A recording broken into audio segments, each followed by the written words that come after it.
Hello friends, welcome to mathematics doctor Sonil Gupta online class. Dear friends, जैसा कि आप जानते हैं, मैं आपको इंजीनियरिंग मैथमेटिक्स 3 के इंपॉर्टेंट आरजीबी क्वेश्चन बता रहा हूं। अभी तक हम यहां पर 4 लेक्चर डिस्कस कर चुके हैं, जो कि unit number 1, unit number 2, unit number 3 और यूनिट नंबर 4 पर बेस्ड थे, जिसमें मैंने आपको आरजीबी के मोस्ट इंपॉर्टेंट क्वेश्चन जो आरजीबी में एग्जाम में आ सकते हैं उसके बारे में आपको बताया। आपको मेरा लेक्चर कैसे लग रहा है मुझे जरूर बताएं, और फ्रेंड्स लाइक करने में कंजूसी ना करें, क्योंकि अगर आपको वीडियो अच्छा लग रहा है तो प्लीज लाइक जरूर करें। साथ में अगर आप मेरे चैनल पर नए आए हो तो चैनल को सब्सक्राइब करना ना भूलिएगा और बेल आइकन को प्रेस करना ना भूलिएगा, जिससे कि आपको फर्दर नोटिफिकेशन इन फ्यूचर में भी मिलते रहें। तो आइए स्टार्ट करते हैं।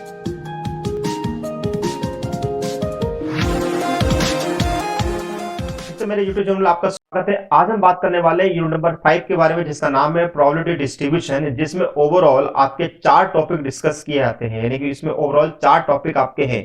वो 4 टॉपिक हमारे पास क्या क्या है, इसमें हम बात करेंगे रैंडम वेरिएबल्स के बारे में, देन उसके बाद बायनोमियल डिस्ट्रीब्यूशन के बारे में, पॉइसन डिस्ट्रीब्यूशन के बारे में और नॉर्मल डिस्ट्रीब्यूशन के बारे में। वीडियो को बिल्कुल भी स्किप मत करिएगा। अगर आप मुझसे किसी भी प्रकार का कोई डाउट पूछना चाहते हो, लेक्चर के डिस्क्रिप्शन बॉक्स में जाइएगा, वहां पे आप पूछ सकते हैं। आप चाहें तो मेरे टेलीग्राम ग्रुप से जुड़ सकते हैं, जिसकी लिंक जो है आपको डिस्क्रिप्शन बॉक्स में दी हुई है, या आप टेलीग्राम पे सर्च करिएगा maths by doctor Sonil Gupta, तो वहां पर आपको वो लिंक मिल जाएगी। तो वन बाय वन समझते हैं कि कौन कौन से इंपॉर्टेंट क्वेश्चन हमारे पास आएंगे। सबसे पहले बात कर रहे हैं रैंडम वेरिएबल पर।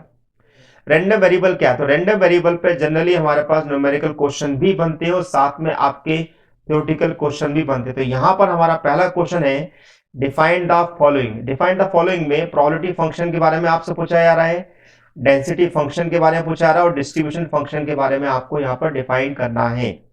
इसके अलावा क्वेश्चन नंबर 2 हमारा है if the function f of x is defined by f of x c e to the power minus x 0 less than equal to x less than equal to infinity, find the value of c for which f of x becomes probability density function।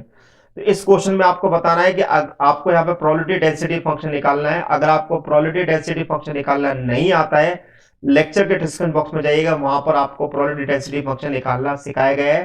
साथ में आपको mean, variance और आपको cumulative frequency भी निकालना सिखाया गया है। क्वेश्चन नंबर 2 हमारा है what do mean by the probability density function. Probability density function से क्या समझ है? जब भी अगर आपसे ये क्वेश्चन पूछा जाता है तो वहां पर आप रैंडम वेरिएबल के अंदर 2 टाइप के रैंडम वेरिएबल होते हैं। वहां पर पहला रैंडम वेरिएबल होता है डिस्क्रीट रैंडम वेरिएबल और दूसरा होता है कंटीन्यूअस रैंडम वेरिएबल। तो दोनों को यहां पर आपको डिफाइन करना होगा। क्वेश्चन नंबर 4 आपका है a random variable x is the following probability function. आपको निकालना है find the value of k और calculate the mean and variance. इन सभी क्वेश्चन की लिंक जो है लेक्चर के डिस्क्रिप्शन बॉक्स में आपको मिल जाएगी, वहां पर जाके आप इजीली सॉल्व कर सकते हैं। सेकंड टॉपिक हमारा है बायनोमियल डिस्ट्रीब्यूशन। बायनोमियल डिस्ट्रीब्यूशन बहुत ही इंपॉर्टेंट टॉपिक है, इस टॉपिक को बिल्कुल भी मत छोड़िएगा। जिसमें सबसे इंपॉर्टेंट क्वेश्चन हमारा है find the mean and variance of the binomial distribution. ये नॉर्मली चाहे पॉइसन का क्वेश्चन हो या बायनोमियल का क्वेश्चन हो, इन दोनों में से कोई एक क्वेश्चन में मीन एंड वेरिएंस निकालने को आपसे कहा जाता है। Question number 2, if the 10% of the volts produced by the machine are the defective, determine the probability that out of 10 volt choose at random, one defective, none defective, at most 2 volts will be defective। Question इसी प्रकार से question number 3 है। Then question number 4 और question number 5 जो है आपका relative करता है यहाँ पर आपका बायनोमियल डिस्ट्रीब्यूशन की फिटिंग कैसे की जाती है, या साथ में कभी कभी आपसे एक्चुअल फ्रीक्वेंसी या थ्योरेटिकल फ्रीक्वेंसी के बारे में पूछा जाता है कि थ्योरेटिकल फ्रीक्वेंसी कैसे निकाली जाती है। इन क्वेश्चन को सॉल्व जरूर करिएगा, क्योंकि ये बहुत इंपॉर्टेंट क्वेश्चन है। इन क्वेश्चन को सॉल्व कर छोड़िएगा बिल्कुल की मत, क्योंकि ये एग्जाम में नॉर्मली इनमें से कोई ना कोई क्वेश्चन जरूर आता है। नेक्स्ट आपका है पॉइसन डिस्ट्रीब्यूशन। पॉइसन डिस्ट्रीब्यूशन के अंदर भी हमारा मीन और वेरिएंस हमारे पास बहुत इंपॉर्टेंट क्वेश्चन है, जैसे कि मैंने आपको भी बताया। साथ में find the probability at most 5 defective fuses will be found in a box of 200 fuses if experience shows that the 2% of such fuses are defective।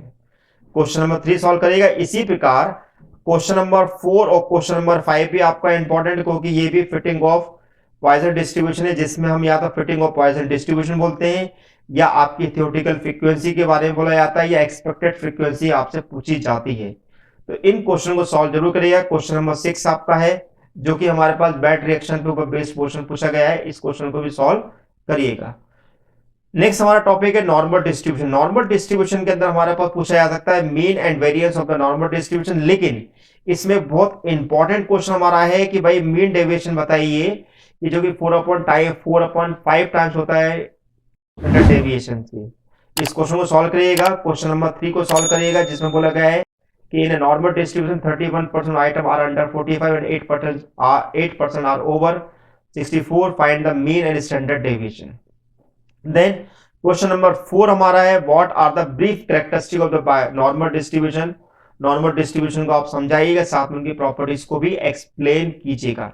इसी प्रकार आप क्वेश्चन नंबर 5 और क्वेश्चन नंबर 6 और क्वेश्चन नंबर 7 कर सकते हैं। अगर आपको प्रोबेबिलिटी से रिलेटेड कोई भी क्वेश्चन पूछना है तो आपको लेक्चर के डिस्क्रिप्शन बॉक्स में आप जाइएगा, वहां पर आपको सारे लेक्चर्स की लिंक मिल जाएगी। और आपको अगर मेरे टेलीग्राम ग्रुप से जुड़ना है तो टेलीग्राम ग्रुप से जुड़ सकते हैं, जिसका नाम है maths by doctor Soren Gupta. इन सभी क्वेश्चन को आप साइंटिफिक कैलकुलेटर से किस प्रकार से आसानी से सॉल्व कर सकते हैं, उसके ट्रिक्स भी मैंने आपको दी हुई है। ये how to solve the question by the scientific calculator of the probability distribution, lecture के डिस्क्रिप्शन बॉक्स में जाइएगा। साथ में अगर आपको कोई इंपॉर्टेंट क्वेश्चन, इंपॉर्टेंट टॉपिक्स अगर आपको देखने हैं कि कौन कौन से इंपॉर्टेंट टॉपिक्स होना चाहिए जिस क्योंकि हमारे सिलेबस के अकॉर्डिंग हमारे इंपॉर्टेंट है, कौन कौन से कितने कितने मार्क्स वहां पे पूछे जाते हैं, तो उस लेक्चर को जरूर देखिएगा, जिसमें लिखा how to excel in mathematics. इसकी लिंक भी जो आपको लेक्चर के डिस्क्रिप्शन बॉक्स में मिल जाएगी, साथ में आपको आई बटन पे भी मिल जाएगी। अगर आपको डायरेक्ट वीडियो अगर आपको देखना है तो आप इन क्यूआर स्कैन को आप स्कैन कीजिएगा with the help of Google lens, आप डायरेक्ट उन वीडियो पे पहुंच जाएंगे जिसमें आपको वीडियो देखने हैं। इसके अलावा अगर आपको ई नोट्स की रिक्वायरमेंट तो आप मेरे बुक को रेफर कर सकते हैं या मेरे ब्लॉगर पर विजिट कर सकते हैं, जिसका नाम है www.sonendrgupta.blogspot.com पर। वहां पर आपको ई नोट्स भी मिल जाएंगे। तो डियर फ्रेंड्स, आपको मेरा लेक्चर कैसा लगा मुझे बताइएगा, लाइक करिएगा, अपने फ्रेंड्स के साथ ज्यादा से ज्यादा शेयर कीजिएगा, और अगर आप मेरे चैनल पर नया है तो सब्सक्राइब करना ना भूलिएगा, साथ में बेल आइकन को प्रेस करेगा। Thank you for watching my channel doctor Sonendra Gupta. Thank you so much.